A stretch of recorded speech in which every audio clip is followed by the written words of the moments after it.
अस्सलाम वालेकुम जी। मेरा नाम डॉक्टर आतिफ सैद अंजुम है। मैं paediatric and adult neurologist, neuro psychologist और स्पेशल एजुकेटर हूँ। ये जो मैं आपसे मुखातिब हूँ, ये institute of clinical psychology university of Karachi की वेबसाइट है, जो कि वेब पेज है उनका। यहाँ से डिफरेंट प्रोग्राम जो है वो न्यूरोलॉजी, साइकोलॉजी और रिहेबिलिटेशन के बारे में किए जाते हैं। और आज का जो मेरा टॉपिक है वो पीडियाट्रिक न्यूरोलॉजी से नहीं है, इसका ताल्लुक अडल्ट न्यूरोलॉजी से है। और अडल्ट न्यूरोलॉजी में जो प्रॉब्लम, जो डिज़ीज़, जो इशू आज मैं आपसे डिस्कस करने जा रहा हूँ वो है पार्किंसनिज्म। तो पार्किंसनिज्म जो है, ये जैसे कि नाम से ज़ाहिर है, ये एक डॉक्टर थे जेम्स पार्किंसन। 1771 में जो है उन्होंने इस डिज़ीज़ के बारे में स्टडी किया और उन्होंने ये देखा कि कुछ फैमिलीज़ हैं, उन फैमिलीज़ में कुछ लोग जो होते हैं उनकी एक ख़ास एज पे जाकर साथ कुछ मोटर इश्यूज़ आते हैं, कुछ मोटर एक्टिविटीज़ के हवाले से इश्यूज़ आते हैं, कुछ स्पीच के इश्यूज़ आते हैं, कुछ उनके मूवमेंट के इश्यूज़ आते हैं, कुछ उनके कॉग्निटिव इश्यूज़ आते हैं, कुछ उनके स्पीच के इश्यूज़ आते हैं। तो ये मल्टीपल प्रॉब्लम जो है वो एक ख़ास एज में जाके, जो कि आम तौर पे ओल्ड एज जिसे कह लें, या जिसे हम 60, 55, 60 या 70 एज में जाके, तो सर जेम्स पार्किंसन ने ये ऑब्ज़र्व किया कि कुछ फैमिलीज़ में कुछ लोग हैं जिनको एक ख़ास उम्र में जाके ये सारे के सारे प्रॉब्लम आते हैं। और उसने इस पर रिसर्च की और उसे एक ऑब्ज़र्व किया और कहा कि ये एक तरह के प्रॉब्लम है जिसे हम पैरालिसिस एजिटेंस कहते हैं, या उसने इसको एजिटेंस का नाम दिया कि एक ऐसा पैरालिसिस जिसमें बॉडी के अंदर एक तरह एक्टिविटी और एक disorganise pattern of motor activity, disorganise pattern of thinking आप कह लें, या उसमें अब नॉर्मल पोस्चरिंग कह लें, बॉडी एक्टिविटीज़ कह लें, ये सारी चीज़ें हमें होती थी। और उसके बाद आने वाले दिनों में इस बीमारी डिजीज़ या पार्किंसोनियन डिजीज़ या पार्किंसनिज्म के नाम से जाना जाने लगा, जो कि उनके नाम से सर जेम्स पार्किंसंस के नाम से इसको मंसूब कर दिया गया। तो इस बीमारी में जो है ब्रेन जो है हमारा, जो एक ऑर्गन है, जो एक वाइटल ऑर्गन है, जो एक इम्पॉर्टेंट ऑर्गन है बॉडी का,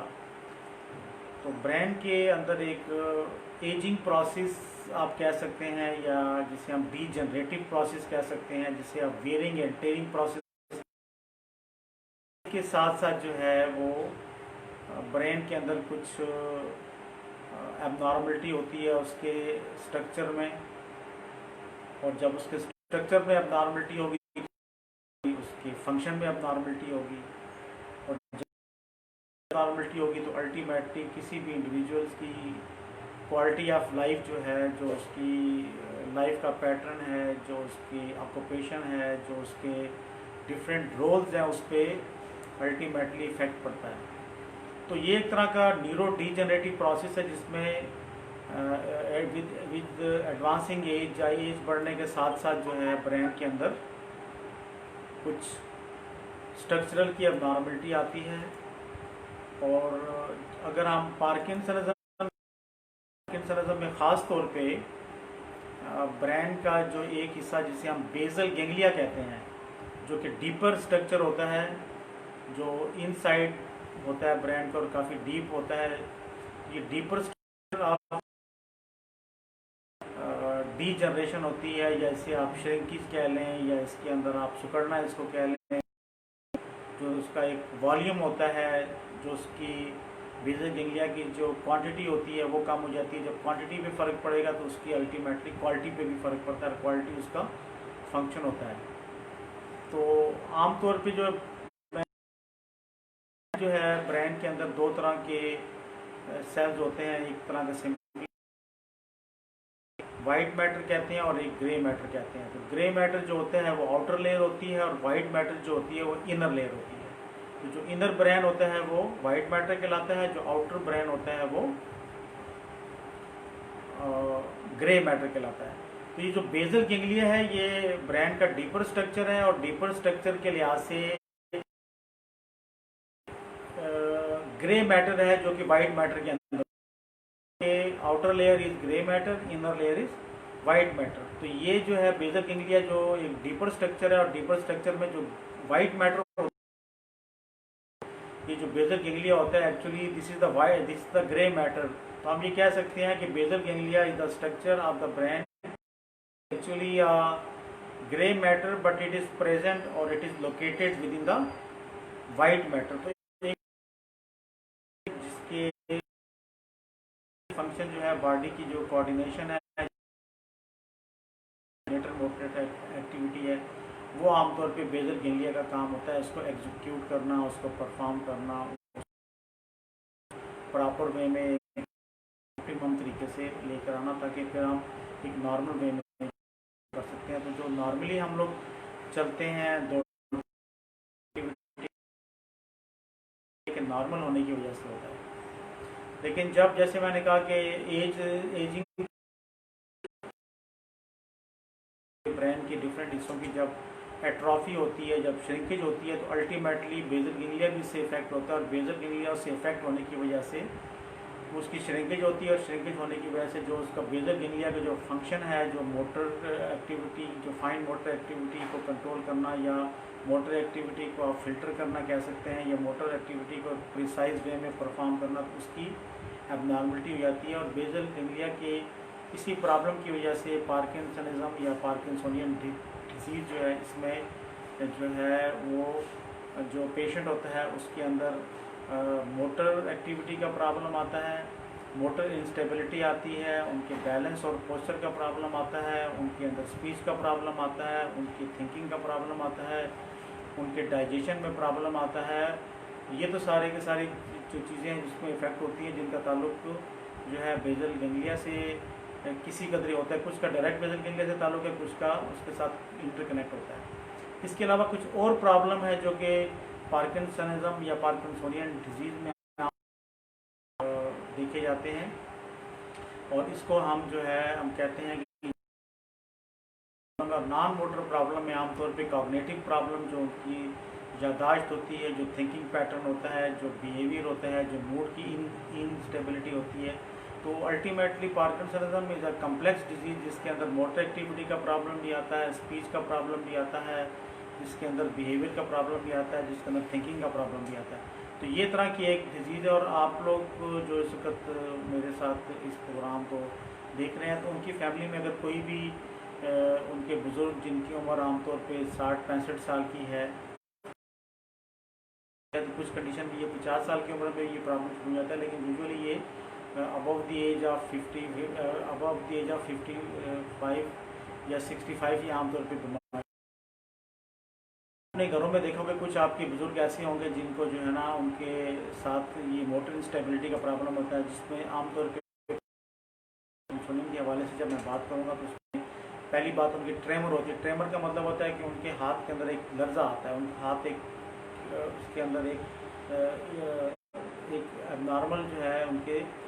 मूवमेंट आती है, तो ये तो उसका क्या ट्रेमर। उसके बाद आपने देखा कि उनके जिस्म के अंदर कुछ सख्ती होती है, जब वो चलने लगती है तो उनकी बॉडी जो है स्टिफ हो जाती है, और स्टिफनेस की वजह से उनको चलने का प्रॉब्लम होता है। तो पहला तो हो गया ट्रेमर, दूसरा बॉडी स्टिफनेस, और तीसरा जो होता है उसके अंदर ब्रेडिकाइनेसिया, जिसे हम कहते हैं slow moment. Brady means slow and kinesia mean moment, तो उनकी मूवमेंट स्लो हो जाती है। तो आमतौर पे जो तौर पे ट्रेमर, रिजिडिटी या स्टिफनेस और ब्रेडिकाइनेसिया होता है। और चौथी अलामत जो इसके साथ आमतौर पे अटैच होती है उसे हम कहते हैं मोटर इंस्टेबिलिटी। और उसके बाद में कुछ और इसमें अलामत आती है, उसमें बैलेंसिंग का प्रॉब्लम आता है, पोस्चरिंग का प्रॉब्लम आता है, जिसमें स्पीच का प्रॉब्लम आता है, इनकी ज़ुबान जो है वो लड़खड़ा जाती है। दूसरा फिर इनको फीडिंग का प्रॉब्लम आता है, इनका स्वालिंग का प्रॉब्लम आता है, और स्वालिंग के साथ साथ इनको उनका डाइजेशन का प्रॉब्लम आता है, इनको कॉन्स्टिपेशन भी हो सकती है। और आमतौर पे इनमें सम टाइम इनको यूरिन का प्रॉब्लम भी आता है, जो कि पार्किंसनिज्म से तो नहीं होता, लेकिन पार्किंसनिज्म के लिए जो हम मेडिसिन जो यूज़ कराते हैं उसकी वजह से यूरिन की फ्रीक्वेंसी भी कम हो जाती है और उनको यूरिन भी रुक रुक के आ सकता है। तो ये एक तरह के कम्प्लेक्स डिजीज़ है जिसमें बहुत सारे प्रॉब्लम आते हैं और अल्टीमेटली जैसे मैंने कहा कि इसकी 3 जो मेन जो सिम्टम है, ट्रेमर, रिजिडिटी और ब्रेडिकाइनेजिया, तो ये तीनों चीज़ें जो है ना आपको प्रॉपर वे में मोटर एक्टिविटी में हेल्प करती हैं, प्रॉपर वे में आपको चलने में हेल्प करती हैं, आपको क्लाइंबिंग द स्टेज में हेल्प करती हैं और आपको डिफरेंट तरह की जो मोटर एक्टिविटी है उसमें आपको ये फैसिलिटेट करती हैं। तो जब पार्किंसनिज्म का प्रॉब्लम आता है तो अल्टीमेटली जो है ना आपकी मोटर एक्टिविटी डिस्टर्ब होती है। अब इसकी जो आमतौर पे ये जो पार्किंसनियन की जो प्रॉब्लम है, इसमें जो एटियोलॉजी होती है, जो काज होता है, वो आमतौर पे इडियोपैथिक होता है। और इसको हम, जैसे मैंने आपको 2 टर्म मैंने यूज़ की, एक मैंने पार्किंसनिज्म की टर्म यूज़ की और एक पार्किंसोनियन डिजीज़ की टर्म की यूज़ की। ये आमतौर पे टर्म जो है आप जो नॉन प्रोफेशनल या नॉन मेडिकल लोग हैं वो तो इसको इंटरचेंजेबली यूज़ कर सकते हैं, ये दोनों एक ही चीज़ है, लेकिन जो मेडिकल प्रोफेशनल्स हैं वो इसमें क्लियरली डिफ्रेंशिएट करते हैं कि पार्किंसोनियन डिजीज़ अलग होती है और पार्किंसोनिज्म जो है वो अलग उसकी क्लिनिकल प्रेजेंटेशन या पिक्चर होती है। लेकिन यूजुअली ये देखने में जो है एक ही तरह के लगते हैं, लेकिन इनकी थोड़ी इटियोलॉजी में दोनों में फ़र्क होता है और दोनों के डिजीज़ की प्रोग्रेशन में दोनों में फ़र्क होता है। मैं थोड़ा सा इस पर ब्रीफली आपको बताता चलूँ कि आमतौर पे जो पार्किंसोनियन डिजीज़ है, ये आमतौर पे इसमें जो एटियोलॉजी होती है ये आमतौर पे हेरिडिटरी होता है, ये फैमिलीज में रन करती है और ये एजिंग प्रोसेस का इसमें बड़ा रोल होता है। कुछ एनवायरमेंटल फैक्टर्स हैं, कुछ टॉक्सिन्स ऐसी होती हैं जो कि हमारे जिस्म में जब चली जाती हैं तो उसकी वजह से ये बीमारी जो है पार्किंसोनियन डिजीज़ की पैदा होती है। और इसकी जो क्लासिकल सिम्टम्स हैं वो ट्रेमर, रिजिडिटी और ब्रेडिकाइनेजिया, मतलब एक तो हाथों की लर्जिश होती है, उसके बाद बॉडी के आ जाती है और तीसरा उनका जो है उनके अंदर मूवमेंट उनकी बहुत ही स्लो हो जाती है, साथ इनमें जो है मोटर इंस्टेबिलिटी भी आती है। तो जो पार्किंसोनियन डिजीज़ है ये आमतौर पे स्लोली प्रोग्रेस करती है, ये आस्ता आस्ता बीमारी आगे बढ़ती है। पहले हाथों में ट्रेमर शुरू होंगे, फिर कुछ अर्से बाद उनके जिस्म में सख्ती आ जाएगी, फिर उसके बाद उनके मूवमेंट का उनको प्रॉब्लम होगा, फिर उनका बैलेंसिंग और पोस्टिंग का प्रॉब्लम होगा। तो ये ग्रेजुअली ये डिज़ीज़ जो है ना आगे बढ़ती है, जिसको हम पार्किंसोनियन डिजीज़ कहते हैं। और ये समझ लें कि स्लोली प्रोग्रेसिव है और इसकी जो प्रोग्रेशन होती है बहुत ही आस्ता होती है और इसमें कई साल इसमें लग जाते हैं, 5 साल 10 साल तक ये बीमारी आस्ता आस्ता बढ़ती है। फिर एक टाइम ऐसा आता है कि ये अपने पीक पे चली जाती है और फिर वो उसमें पेशेंट को बहुत सारे प्रॉब्लम, जिसमें मोटर इंस्टेबिलिटी आती है, जिसमें कॉग्निटिव प्रॉब्लम आते हैं, जिसमें फीडिंग के प्रॉब्लम आते हैं, जिसमें कॉन्स्टिपेशन होती है, जिसमें बिहेवियर इशू होते हैं और बेड रिडन हो जाते हैं। बेड रिडन होने के बाद ग्रेजुअली जो है ना वो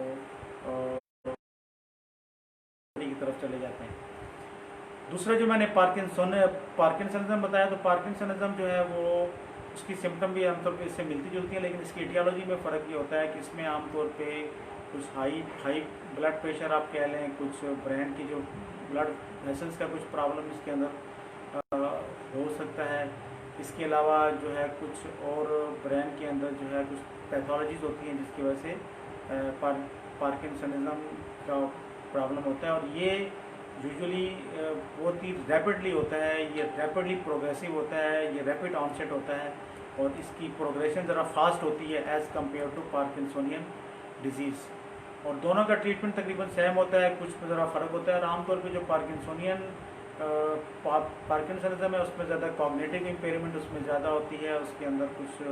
ऑटोनॉमिक बॉडी के जो फंक्शन है वो ज़रा डिस्टर्ब होते हैं और उसके साथ साथ इसमें कुछ बिहेवियर इश्यूज आते हैं, जिसमें डिल्यूजन पेशेंट को कुछ साइकेट्रिक सिम्टम भी बाज़ दफ़ा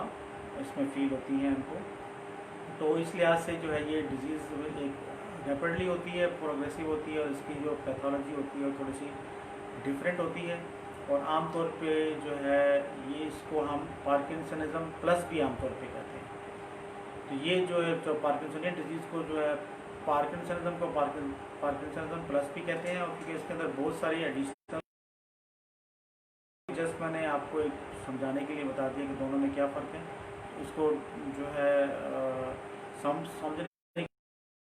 मैं आपको इसकी पैथोलॉजी में आमतौर पे आता हूँ। तो जो पार्किंसनिज्म है इसमें आमतौर पे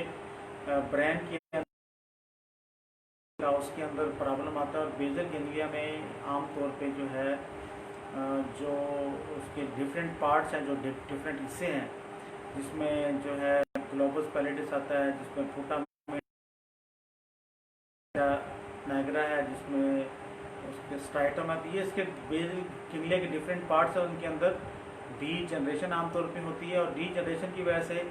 जो होता है इसकी जो फंक्शन का जो इफेक्ट आता है, उसकी वजह जो है कुछ न्यूरो ट्रांसमीटर्स ब्रेन के बेजल गैंग्लिया के साथ लिंक होते हैं,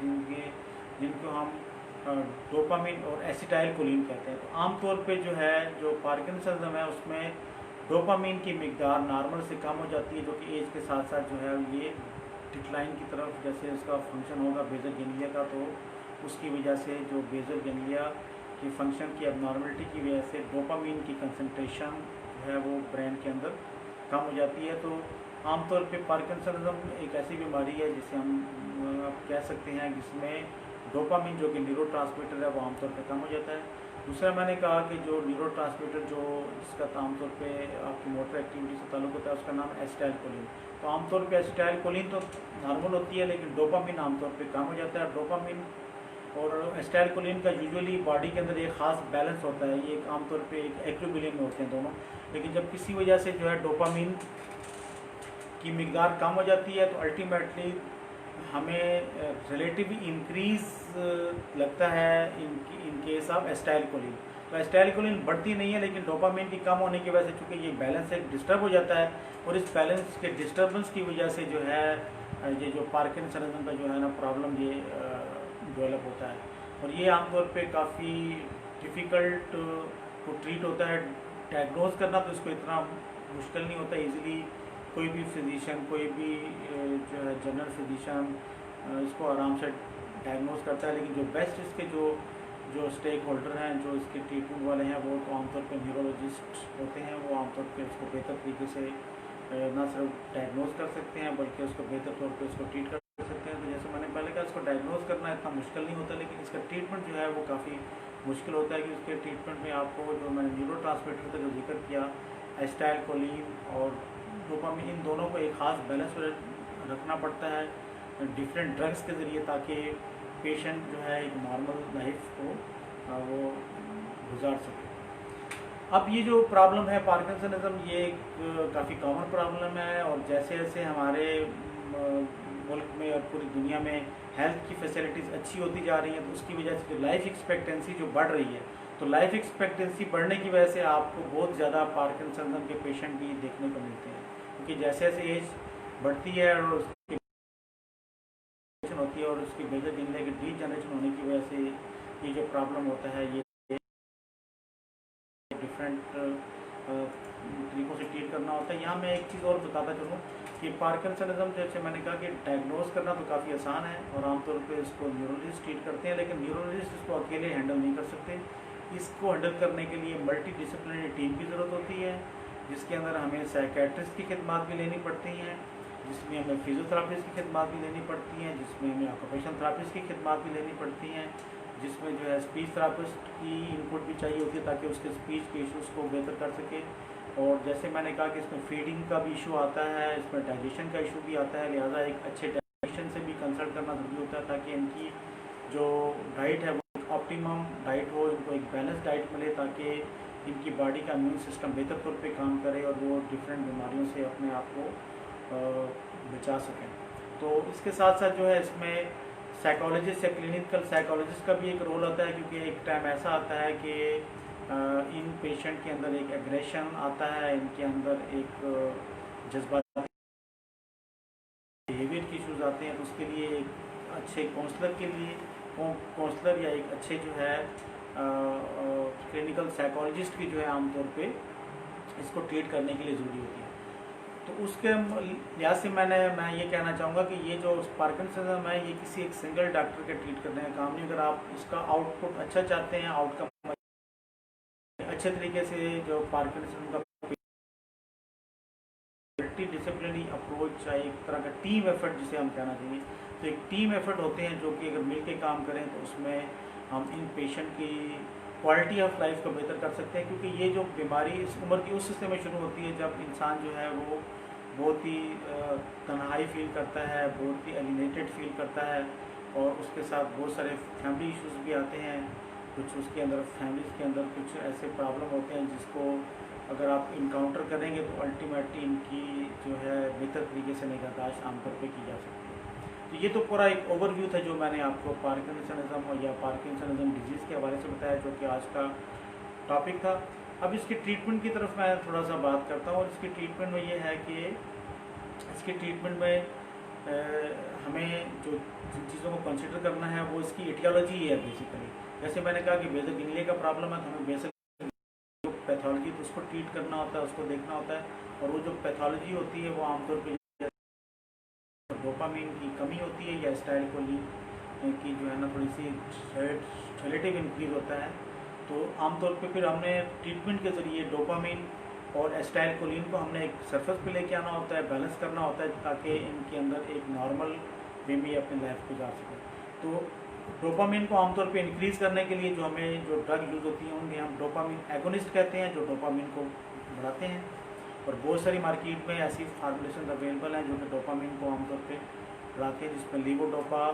या लीवोडोपा एंड कार्बिडोपा की कम्बिनेशन आती है। और उसके बाद कुछ और मेडिसिन हैं जिसके अंदर रोल टाइप की एक मेडिसिन है वो इसमें आती है। इसके अलावा एमेंटिडीन एक एंटीवायरल ड्रग है, वो आमतौर पे इसमें यूज होता है, एगोनिस्ट है। इसके बाद एक सेलिजिलिन एक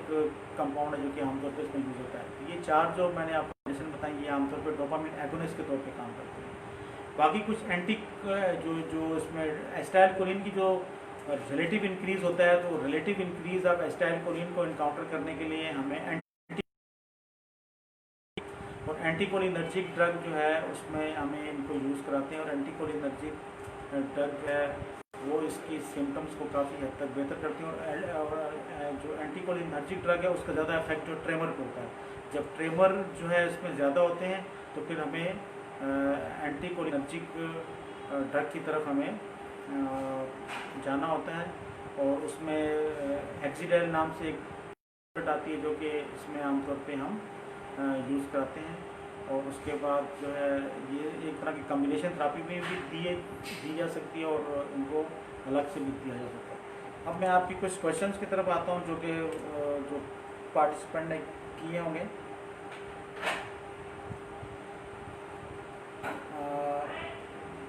इसमें जो है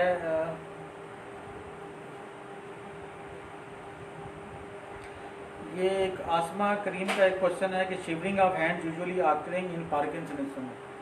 तो यस, पार्किंसंस में जो है ये शिवरिंग ऑफ हैंड, जैसे मैंने पहले कहा कि ट्रेमर जो सबसे ज़्यादा जो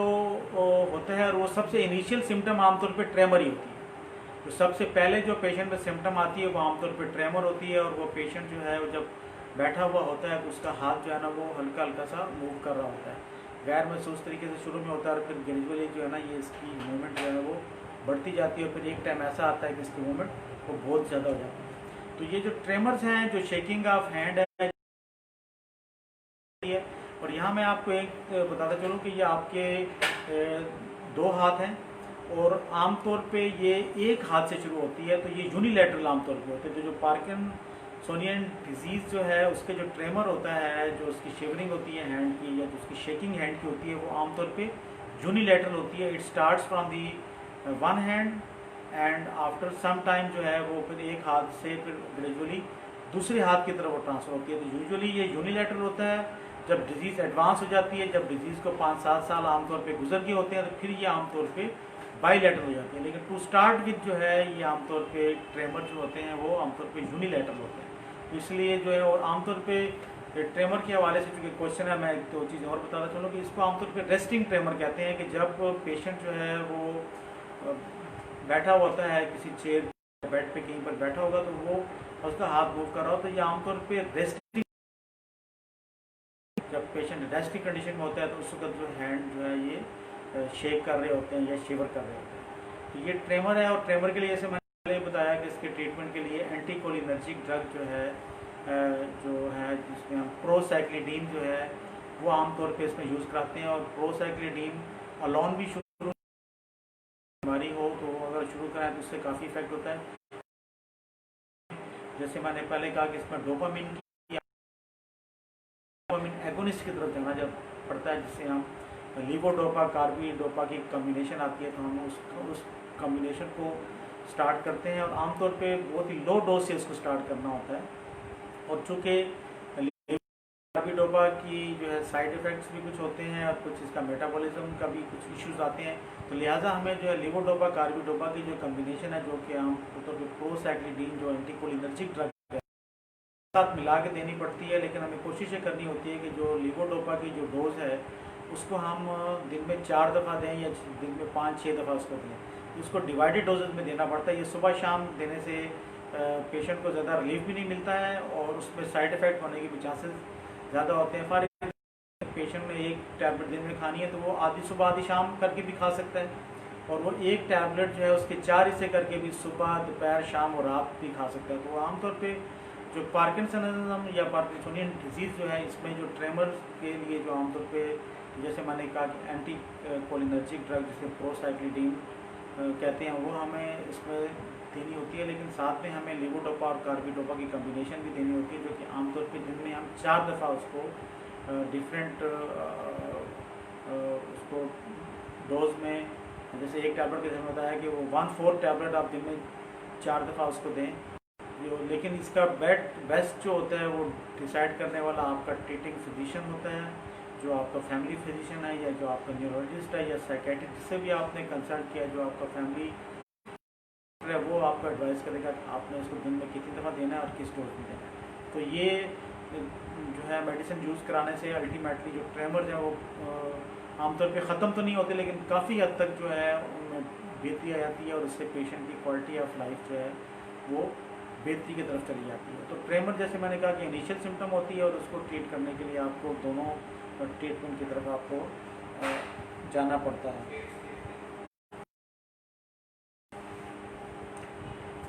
ये मुजीब मलिक साहब का क्वेश्चन था कि what is the difference between tremor and Parkinson disease.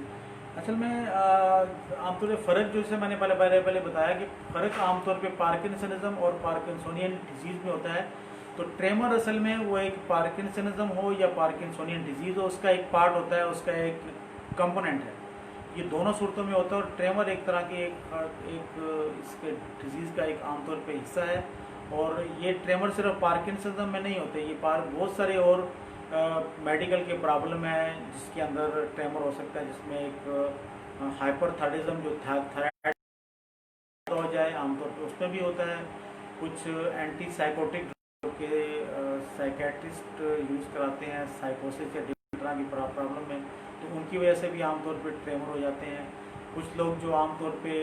Asthmatic होते हैं, जो एस्थमा की मेडिसिन यूज़ करते हैं, जिनको सांस का प्रॉब्लम होता है, तो जो उसमें मेडिसिन आमतौर पे जो दी जाती है सालब्यूटामोल या टर्ब्यूटालिन, तो आमतौर पे उनसे भी ट्रेमर हो जाता है। तो ये ट्रेमर आमतौर पे ब्रेन या बेजल गैंग्लिया की पैथोलॉजी से भी होता है और ये ड्रग इंड्यूस भी होता है। बहुत सारी ड्रग्स हैं, जैसे मैंने आपको बताया कि जो एंटी साइकोटिक ड्रग्स हैं, जो एंटी एमेटिक ड्रग है, जो आमतौर पे उल्टी रोकने के लिए, जो कैर रोकने के लिए, जो बदली रोकने के लिए आमतौर पे जो मेटोक्लोप्रामाइड जैसे एक टैबलेट यूज़ होती है, तो मेटोक्लोप्रामाइड के इस्तेमाल से भी आमतौर पे ट्रेमर हो सकते हैं। आपके एंटी एस्थमेटिक ड्रग के यूज़ से भी आमतौर पे ट्रेमर हो सकते हैं और एंटी साइकोटिक ड्रग की वजह से भी आमतौर पे ट्रेमर हो सकते हैं। और जैसे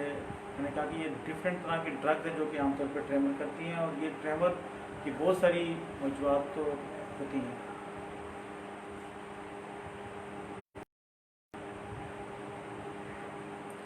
ये मोहम्मद हुसैन चाफी साहब का क्वेश्चन है, प्लीज़ एक्सप्लेन पार्किंसन रिसेस। ये पार्किंसनिज्म रिसेस के बारे में तो मैंने पहले कभी नहीं सुना, ये जो उन्होंने बताया, लेकिन उसमें मतलब इसका रिग्रेशन अगर है तो उसमें है कि जो ब्रेन की जो मैंने जैसे बताया कि ये न्यूरो डिजेनरेटिव प्रॉब्लम है, तो न्यूरो डिजेनरेटिव प्रॉब्लम की वजह से जो है ब्रेन के अंदर जो आपका बेजल गैंग्लिया है उसके जो फंक्शनिंग एबनॉर्मलिटी होती है, तो उसमें आमतौर पे पार्किंसनिज्म या पार्किंसन डिजीज़ जो है, जैसे मैंने पहले कहा कि ये एक तरह का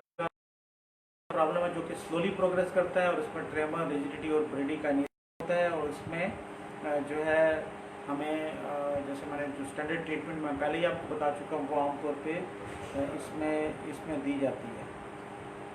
ये दोबारा इन्होंने क्लियर कर दिया पार्किंसोनियन डिजीज़। हाँ, तो जैसे मैंने पहले बताया कि पार्किंसोनियन डिजीज़ इंडिया का प्रॉब्लम है जो कि जिसकी हेरिडिटरी होती है, it runs in the families. इसका जेनेटिक कंपोनेंट इसका होता है, कुछ फैमिलीज़ में इसकी टेंडेंसी ज़्यादा होती है, एडवांस एज में इसके चांसेस आमतौर पे ज़्यादा होते हैं, और ये स्लोली ग्रेजुअली प्रोग्रेस करती है, ये रैपिडली प्रोग्रेसिव नहीं होती जैसे पार्किंसनिज्म होता है। तो इनका जो है ना क्वेश्चन वो पार्किंसोनियन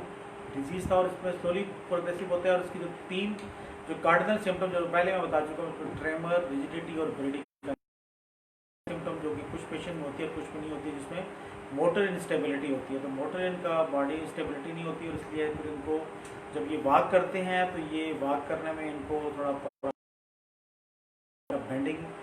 पोस्चर होता है, और इसमें इनकी बॉडी आती हैं। ये चलते चलते at the mid of the moment ये अचानक इनकी मूवमेंट फ्रीज हो जाती है। मतलब अगर ये चलना शुरू करेंगे तो चलते हुए जब थोड़ा ये चलेंगे तो एकदम इनकी बॉडी फ्रीज हो जाएगी, स्टिफ हो जाएगी, और एक जगह पे ये स्टॉप हो जाएंगे, फिर थोड़ा सा पॉज करके फिर वहाँ से ये चलेंगे। तो उसको इस लिहाज से जो है ना ये एक तरह की ऐसी प्रॉब्लम है जिसमें यूजुअली जो है पेशेंट के साथ डिफरेंट तरह के जो है मोटर इश्यूज आते हैं। और जैसे मैंने पहले कहा कि इस प्रॉब्लम में पार्किंसोनियन डिजीज़ में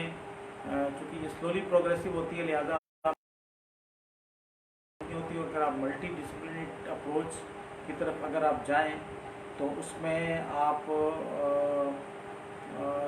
इसका आउटकम जो है वो बेहतर होगा। अब यहाँ पे मैं कुछ और इसके बारे में आपको ये बताऊँ। इन पेशेंट की एक तो ये ट्रीटमेंट जो है वो काफ़ी लाइफ लॉन्ग होती है, और लाइफ लॉन्ग ट्रीटमेंट की वजह से ये एक तरह का फैमिली पे या केयर गिवर पे काफ़ी एक तरह का फाइनेंशियल बर्डन भी इसका पड़ता है, और इस फाइनेंशियल बर्डन की वजह से इनके जो ट्रीटमेंट होती है वो आमतौर पर डिसकंटिन्यू भी पेशेंट बाद दफा कर देते हैं। लेकिन इसमें यह है कि आप अगर इसको प्रॉपर वे में इसको एक ट्रीट करेंगे, इसकी जैसे मल्टी डिसिप्लिनरी अप्रोच लेके डिफरेंट जो जैसे मैंने कहा कि इनमें स्पीच थेरापी, अगर इसमें आमतौर पर स्पीच का प्रॉब्लम होता है तो स्पीच थेरापिस्ट का भी रोल होता है, इसमें ऑक्यूपेशनल थेरापिस्ट का भी रोल होता है। ये सारे अगर इंटीग्रेटेड अप्रोच के तौर पर अगर इस ले जाए तो उसका आउटकम जो है वो काफ़ी बेहतर आता है। आप उसमें इसमें यहाँ पे जो है मैं एक और चीज़ बता दूँ कि जो इसकी ट्रीटमेंट है इसके कुछ आमतौर पे जैसे साइड इफ़ेक्ट्स हैं। कोई भी जो एलोपैथिक की ड्रग हैं, जो एलोपैथिक का जो ट्रीटमेंट है उसमें कोई भी ऐसा ट्रीटमेंट नहीं है जो कि जिसमें आप उसके साइड इफ़ेक्ट ना हो। तो उसके पार्किंसोनियन ड्रग हैं जिसमें डोपामिन एगोनिस्ट और एंटीकोलिनर्जिक ड्रग्स की कैटेगरीज यूज़ होती हैं। तो इन दोनों ड्रग्स के साइड इफ़ेक्ट होते हैं, मैं ज़रा बात करना चाहूँगा, क्योंकि ये साइड इफ़ेक्ट भी एड्रेस करना ज़रूरी है। क्योंकि जब पेशेंट में साइड इफ़ेक्ट हो रहे होते हैं तो जो पेशेंट के अटेंडेंट होते हैं, जो उनके रिलेटिव होते हैं, वो असल में एक तरह एंजाइटी में आ जाते हैं, एक तरह स्ट्रेस में आ जाते हैं कि ये अचानक क्या हो गया। तो अगर उनको ये पता होगा कि ये ड्रग का साइड इफ़ेक्ट है तो वो एक तरह का पैनिक नहीं फैलेगा। और पैनिक फैलने से क्या होता है, अगर इन पेशेंट को के बारे में भी ये बताऊंगी, जो पार्किंसनिज्म या पार्किंसोनियन डिजीज़ के जो पेशेंट होते हैं, ये पैनिक से भी इनकी सिम्टम बहुत ज़्यादा एग्रीवेट हो जाती है। तो इनको भी किसी भी पैनिक सिचुएशन में ना लेके जाएं। जब पैनिक होगा, जब ये एंजाइटी में होंगे, जब ये एक स्ट्रेसफुल कंडीशन में होंगे, तो अल्टीमेटली उनका ये प्रॉब्लम जो है वो बहुत ज़्यादा एग्रीवेट हो जाता है। तो उस लिहाज से जो है इसमें जो साइड इफ़ेक्ट हैं, पहले मैं जो आपके डोपामिन एगोनिस्ट हैं उनके साइड इफ़ेक्ट पे बात करूंगा। तो जो डोपामिन एगोनिस्ट वो ड्रग है जिसमें डोपामिन की कंसंट्रेशन आमतौर पे बढ़ती है, और डोपामिन की कंसंट्रेशन बढ़ने से, जैसे मैंने पहले कहा कि इसकी पैथोलॉजी में आमतौर पे डोपामिन की कमी होती है बेसल गैंग्लिया में, तो वो एक तरह का उसकी डोपामिन की जो डेफिशिएंसी होती है वो करेक्ट हो जाती है, और पेशेंट की सिम्टम जो है वो आमतौर पे ठीक हो जाती हैं। लेकिन उससे कुछ साइड इफ़ेक्ट भी हैं। साइड इफ़ेक्ट आप समझ लें कि जब डोपामिन एगोनिस्ट आप यूज़ कराते हैं तो डोपामिन की कंसंट्रेशन बढ़ती है, और डोपामिन की कंसंट्रेशन बढ़ते हुए बाज़ दफ़ा वो ड्रग्स की यूज़ की वजह से डोपामिन इतना ज़्यादा बढ़ जाता है कि वो डोपामिन एक्सेस की तरफ चला जाता है। तो जब वो डोपामिन एक्सेस की तरफ चले जाएगा तो इन पेशेंट में आमतौर पे शिज़ोफ्रेनिया लाइक सिंड्रोम जैसे साइकोटिक फीचर्स आना शुरू होते हैं। अब यहाँ पे मैं एक चीज़ का आपको बताता चलूँ कि जो एक बीमारी जो साइकेट्रिस्ट जिसको डील करते हैं जिसे हम शिज़ोफ्रेनिया कहते हैं, तो शिज़ोफ्रेनिया में होता है तो डोपामिन एक्सेस होता है जिसकी वजह से शिज़ोफ्रेनिया होता है, और उसमें अबनॉर्मल बिहेवियर, साइकोसिस, disorganised thought, abnormal thinking pattern, disorganised speech, ये सारी की सारी उसमें सिम्टम आती है। तो जब आप एक किसी पार्किंसोनियन पेशेंट को या पार्किंसन डिजीज़ के पेशेंट को जब आप ट्रीट करते हैं तो उसके ट्रीट करने से अगर उसकी कंसंट्रेशन डोपामिन की इतनी ज़्यादा बढ़ जाए कि नॉर्मल से अगर वो ज़्यादा हो जाए तो उससे ये होता है कि उस पेशेंट के अंदर जो है वो कुछ साइकोटिक फीचर्स जो होते हैं जिसमें डिल्यूजन्स हो सकते हैं, हेलुसिनेशन हो सकते हैं, एग्रेसिव बिहेवियर हो सकता है, वो उसमें आ जाता है। फिर अल्टीमेटली आपको उन पेशेंट को जो है ना वो आपको प्रॉपर ट्रीटमेंट से या उसकी जो डोपामिन एगोनिस्ट की जो ट्रीटमेंट होती है उसको आपने कम करना से अल्टीमेटली ये जो उनका डोपामिन एक्सेस का इशू है वो रिजॉल्व हो जाता है। तो हो गया। दूसरा जो डोपामिन एगोनिस्ट है उसमें आप टेंशन भी उसमें हो सकती है, ब्लड प्रेशर ड्रॉप हो सकता है, उसमें आमतौर पे कुछ फीडिंग के इश्यूज आ सकते हैं, कुछ एपेटाइट के इश्यूज उसमें आते हैं। तो ये सारे के सारे जो है साइड इफ़ेक्ट है जो हमें ट्रीटमेंट देखना होता है। दूसरा जो मैंने बताया था कि एंटीकोलिनर्जिक ड्रग्स जो है आमतौर पे इसमें दी जाती है, और एंटीकोलिनर्जिक ड्रग जो है उसमें आमतौर पे जो है प्रोसाइक्लिडीन नाम की जो टैबलेट हैं जो उनका जेनरिक नाम है वो आमतौर पर यूज़ कराई जाती हैं। और जब हम इन पेशेंट को ये दे रहे होते हैं तो इनके भी कुछ साइड इफ़ेक्ट, कुछ अनवांटेड इफ़ेक्ट्स होते हैं, और इनके अनवांटेड इफ़ेक्ट्स में जो है वो आमतौर पे ड्राइनेस ऑफ माउथ है, ब्लरिंग ऑफ विजन है, उसमें कॉन्स्टिपेशन है, उसमें रिटेंशन ऑफ यूरिन है, बर्निंग मिक्चुरेशन ऑफ यूरिन है, और उसमें अंदर गले के अंदर कुछ खुश्की हो जाती है जिसे हम ड्राइनेस ऑफ माउथ कहते हैं। उसके भी पेशेंट को बार बार पानी पीना पड़ता है उसको इनकाउंटर करने के लिए। ये जो है इनके कुछ साइड इफ़ेक्ट जो होते हैं आमतौर पर जिसको हमें इनकाउंटर करना होता है। जो साइड इफ़ेक्ट्स तो होते हैं उसको इनकाउंटर करने का बेस्ट तरीका ये होता है कि आप इसकी ट्रीटमेंट को एक बैलेंस वे में लेके चलें, और उसको जो है आप एक प्रॉपर वे में अपने फिजिशियन की गाइडेंस के मुताबिक, उसकी जो तजवीज़ के मुताबिक उसको आप जब लेके चलते हैं तो अल्टीमेटली उसके अंदर एक आउटकम उनका है वो बेहतर तौर पे उसके अंदर आता है। अब यहाँ पे मैं आपको कुछ और बताऊँगी। ये जो इसका जो ट्रीटमेंट है, एक जो मैंने अभी आपसे जिक्र किया है, इसका ये मेडिकल ट्रीटमेंट है जिसमें इसको डिफरेंट तरह की मेडिसिन हम इनको ऑफ़र करते हैं, जिसकी वजह से पेशेंट की जो है सिम्टम वो काफ़ी हद तक बेहतर होती है और उनकी क्वालिटी ऑफ लाइफ बेहतर हो जाता है। अब इसके कुछ नॉन फार्माकोलॉजिकल ट्रीटमेंट भी हैं जिसमें हम कुछ सर्जिकल ऑप्शंस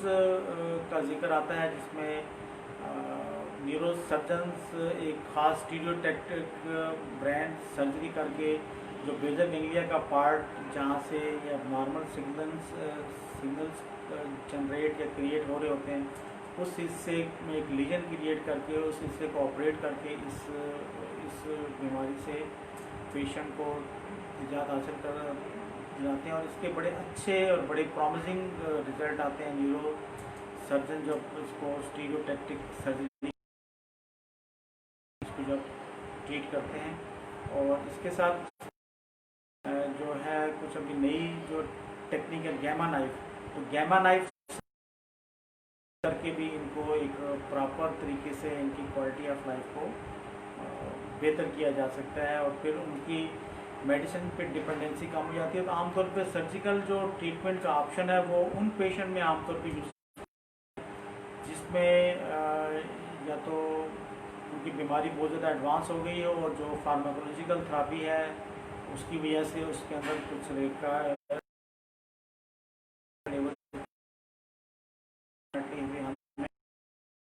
एनर्जिक ड्रग्स का उसमें सॉरी उसमें हमें न्यूरो सर्जरी का उसमें सहारा लेना पड़ता है, फिर हम न्यूरो सर्जरी की तरफ हम जाते हैं। और दूसरा, जैसे मैंने कहा कि अगर कुछ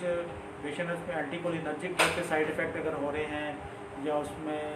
डोपामिन एगोनिस्ट के साइड इफ़ेक्ट बहुत ज़्यादा हो रहे हैं, तो वो साइड इफ़ेक्ट जो है वो आमतौर पर बहुत ज़्यादा होते हैं, फिर अल्टीमेटली आपको मेडिसिन को स्टॉप करना पड़ता है। तो मेडिसिन स्टॉप करेंगे तो चूँकि मैं आपको बताता चलूँ कि ये जो बीमारी है इसका क्योर कोई नहीं है, इसको सिर्फ मैनेज या कंट्रोल ट्रीटमेंट है, वो क्यूरेटिव ट्रीटमेंट नहीं है जो इसको एक मैनेज करते हैं। तो अगर वो ट्रीटमेंट को जैसे ही आप विड्रॉ करेंगे तो इसके सिम्टम जो है वो एग्रीवेट हो जाएंगे और वो सिम्टम दोबारा देखने शुरू कर चल जाएंगे। तो आमतौर पे इसको जो है डिफरेंट जिसके ट्रीटमेंट ऑप्शन है, और एक ट्रीटमेंट ऑप्शन जैसे मैंने आपको बताया कि इसमें न्यूरो सर्जिकल इंटरवेंशन का जो ऑप्शन है, और न्यूरो सर्जिकल इंटरवेंशन के भी बड़े अच्छे रिजल्ट आते हैं और पेशेंट की क्वालिटी ऑफ लाइफ काफ़ी हद तक इम्प्रूव हो जाती है। उनकी ड्रग्स पे डिपेंडेंसी जो है ख़त्म हो जाती है, उनको ड्रग लेनी नहीं पड़ती और ड्रग के बगैर वो प्रॉपर वे में जो है वो अपनी लाइफ को गुजार सकते हैं। और चूँकि ये जो बीमारी आमतौर पे 50s और 60s में होती है, ओल्ड एज की बीमारी होती है, तो ये उम्र का वो ऐसा होता है जब पेशेंट को बहुत ज़्यादा जो है वो एक एम्पैथेटिक अप्रोच चाहिए होती है, उनके साथ एक उनकी जो प्रॉब्लम्स की शेयरिंग की बात होती है, उनको एक तरह का केयर उनकी करनी होती है। तो ये सारे के सारे जो है ना आते हैं जो कि इसके ट्रीटमेंट के हवाले से होते हैं। तो ये उस वक्त यूज़ किया जाता है जब आपके फार्माकोलॉजिकल थेरापी के या तो साइड इफ़ेक्ट हो रहे हों या वो उससे पेशेंट जो है वो ऑप्टिमम रिकवरी की तरफ ना जा रहा हो। अब मैं थोड़ा सा इस पर जिक्र करूँ कि ये एक लाइफ लॉन्ग प्रॉब्लम है और इस पर ट्रीटमेंट जो है वो लाइफ लॉन्ग होती है, और जिसकी वजह से जो है उसमें पेशेंट की फैमिली पे एक फाइनेंशियल बर्डन भी पड़ता है। और चूँकि इसमें जो एक मल्टी डिसिप्लिनरी अप्रोच चाहिए होती है, उसमें फिजियोथेरापिस्ट की इनपुट अपनी होती है, स्पीच थेरापिस्ट भी इसमें चाहिए होता है। तो उस लिहाज से इसका जो है वो फैमिली पे फाइनेंशियल बर्डन बहुत ज़्यादा पड़ता है। तो उसके लिए बेहतर ये होता है कि आप इसकी जो है वो अर्ली इंटरवेंशन करें। जितना जल्दी आप इस प्रॉब्लम को ट्रीट करना शुरू करेंगे तो उसकी वजह से आमतौर पे जो डिसेबिलिटी होती है वो आमतौर पे उसमें कम होती है। अब इसमें और ये है कि इस डिज़ीज़ को इससे बचा कैसे जाए। तो आमतौर पे जैसे मैंने बताया कि इसकी जो दो तरह के जो प्रॉब्लम है, एक पार्किंसोनियन डिजीज़ है जो आमतौर पे फैमिली में रन करती है, हेरिडिटरी होती है, एजिंग प्रोसेस की वजह से होती है। लेकिन दूसरा जो इसका एंगल है वो उसमें जो पार्किंसोनियन फीचर्स हैं वो डिफरेंट तरह के ऐसे प्रॉब्लम्स हैं जिनके साथ अटैच होते हैं जो कि ट्रीटेबल है। फॉर एग्जांपल, अगर किसी पेशेंट को विल्सन्स डिजीज़ लॉजिकल प्रॉब्लम है, विल्सन डिजीज़ में बॉडी के अंदर या ब्रेन कॉपर की, तो कॉपर की डिपोजिशन की वजह से उनके अंदर बेजल गैंग्लिया के features in the form of tremors भी है, रिजिडिटी भी है, ये सारे के सारे आना शुरू हो जाते हैं। तो इसको जो है इसकी एटियोलॉजी को ठीक करना ज़रूरी होता है। दूसरा, कुछ पेशेंट के अंदर अगर अनकंट्रोल्ड हाइपर टेंशन है और उनकी हाइपर टेंशन या ब्लड प्रेशर उनका कंट्रोल नहीं है, तो अगर मुस्तकिल अगर ब्लड प्रेशर इंक्रीज़ रहेगा, वो हाई लेवल पर रहेगा, तो अल्टीमेटली बेजल गैंग्लिया के अंदर जो है इन्फार्क्ट भी हो सकता है, बेजल गैंग्लिया में हेमरेज भी हो सकता है, और बेजल गैंग्लिया के डैमेज की वजह से उनमें tremor, rigidity, bradykinesia, motor instability, mask like face, जैसे हमें एक्सप्रेशनलेस फेस इसमें होता है, क्योंकि जो है एक तरह का कंडीशन होती है जिसमें खास एक्सप्रेशनलेस फेस या मास्क फेस कहते हैं। तो ये जो इनकी एटियोलॉजिकल फैक्टर्स हैं जो कि अगर हम इनको प्रॉपर वे में ट्रीट करें तो फिर इसके गुड टू एक्सीलेंट है रिजल्ट इसमें आमतौर पे आते हैं। अब अब इनका जो ट्रीटमेंट है उसके लिए से पहले जब इन्वेस्टिगेशन है तो इन्वेस्टिगेशन में आमतौर पे जैसे मैंने पहले कहा कि इनकी प्रॉपर ब्लड प्रेशर कंट्रोल को आमतौर पर चेक किया जाता है, उनके शुगर लेवल को चेक किया जाता है क्योंकि अगर एडवांसिंग एज के साथ अगर पेशेंट को कुछ कोमॉर्बिडिटीज़ अगर हैं, कोमॉर्बिडिटीज़ का मतलब है कि एक तो उसके जो कि नॉन मॉडिफाइबल रिस्क फैक्टर है, तो वो तो उसको आप कंट्रोल नहीं कर सकते, एज को तो आप मॉडिफाई नहीं कर सकते, लेकिन जो मॉडिफाई डायबिटीज़ है, जैसे हाइपरटेंशन है, हाइपरलिपिडीमिया है, हाइपर कोलेस्ट्रोलेमिया है, या उसके अंदर जो है वेस्टी है, तो ये वो फैक्टर्स हैं, या एक स्ट्रेस है, स्ट्रेस बहुत बड़ा फैक्टर है। अगर इन पेशेंट में अगर स्ट्रेस होगा तो स्ट्रेस की वजह से भी इनकी क्वालिटी ऑफ लाइफ पे काफ़ी बैड इम्पैक्ट पड़ता है और उससे इनकी सिम्टम जो है वो आमतौर पे एग्रीवेट हो जाती हैं। तो उस लिहाज से ये ज़रूरी होता है कि इनको एक जो इनके जो कोमॉर्बिडिटीज़ हैं, जो इनकी एसोसिएटेड डायग्नोसिस उनको जो उनका आपका फैमिली में उसको ट्रीट किया जाए, क्योंकि इन रिस्क फैक्टर को अगर आप कंट्रोल करेंगे तो अल्टीमेटली जो पार्किंसनिज्म के जो इफ़ेक्ट्स हैं उसमें काफ़ी हद तक उसमें कमी आ जाती है। तो उस लिहाज से इनके अंदर जो रिस्क फैक्टर है उसको कंट्रोल करने की वजह से पार्किंसनिज्म को हम बहुत हद तक जो है वो ऑप्टिमम लेवल पर लेके आ सकते हैं, जिससे इनको एक नॉर्मल क्वालिटी ऑफ लाइफ की तरफ इनको लेके आते हैं। अब यहाँ पे कुछ और एक्सरसाइज का इसमें रोल आता है। इन पेशेंट की जितनी आप मोबिलिटी रखेंगे तो उतने मोबिलिटी की वजह से इनके जॉइंट के अंदर, जैसे मैंने कहा कि इनमें ट्रेमर, स्टिफनेस, रिजिडिटी आती है, तो इनकी जॉइंट स्टिफ होना शुरू हो जाएंगे अगर आप इनको मोबाइल और उनको एक्टिव नहीं रखेंगे। तो लिहाजा इनको प्रॉपर वे में फिजियोथेरापी कराएं, और अगर आप फिजियोथेरापी आप अफोर्ड नहीं कर सकते तो आप इनको जो है प्रॉपर वे में इनको वॉक करवाएं, इनकी फ़िज़िकल एक्टिविटी को मेंटेन करें। और अगर ये पेशेंट एम्बुलेटरी होंगे, ज़्यादा इन्वायरमेंट में जाएंगे, तो इन्वायरमेंट में जाने की वजह से इनके अंदर बहुत सारी जो इनकी डिसेबिलिटी की डिग्री है वो काफ़ी हद तक कम हो जाएगी। अच्छा, उसके बाद ये है कि सन थेरापी का बड़ा रोल है। अगर इनको सन एक्सपोजर इनका अच्छा होगा, सन एक्सपोजर से अल्टीमेटली इनका विटामिन डी लेवल बेहतर होगा, और विटामिन डी लेवल जो है उसके डायरेक्ट जो है पार्किंसन की एटियोलॉजी से या पैथोलॉजी से कोई डायरेक्ट ताल्लुक उसका नहीं है, आज तक तो नहीं है, कल का मैं नहीं कह सकता। लेकिन तो दूसरी जो कोमॉर्बिडिटीज़ हैं, जो उनके बोन्स की जो स्ट्रेंथ है, जो किडनीज़ के फंक्शन हैं, जो उनकी मेंटल हेल्थ है, ये सारी की सारी चीज़ें विटामिन डी से लिंक है। तो अगर इनका सन एक्सपोजर इनका अगर नॉर्मल होगा, प्रॉपर ये सनलाइट में अगर ये जाएंगे तो उससे अल्टीमेटली जो है इनके अंदर जो है वो काफ़ी बेहतरी आती है। अब इसमें यह है कि इनकी जो डाइट के हवाले से मैं बात करना चाहूँगा कि इनकी डाइट एक बैलेंस डाइट होनी चाहिए, और इनकी डाइट के अंदर optimum amount of carbohydrate, fat, protein, trace elements, minerals और विटामिन उनकी डाइट में एक प्रॉपर मिकदार में हो, ताकि इनको एक बैलेंस और प्रॉपर डाइट मिले, ताकि इनके बॉडी का इम्यून सिस्टम बेहतर तौर पे काम कर सकें और ये डिफरेंट तरह के दूसरी कोमॉर्बिडिटीज़ से जो है वो बच सकें। यहाँ पे इनकी डाइट की बात आती है तो इनके लिए ज़रूरी होता है कि जब किसी को पार्किंसन डायग्नोज हो जाए तो उनको कुछ मिनरल्स या कुछ मल्टीविटामिन भी आमतौर पे इनको एडवाइस करने होते हैं, जिसमें विटामिन ई का बड़ा इंपॉर्टेंट रोल है, जिसमें सेलेनियम का बड़ा अहम रोल है, और उसके साथ साथ अगर इनको ओमेगा 3 फैटी एसिड फोर्टिफाइड अगर सप्लीमेंट देंगे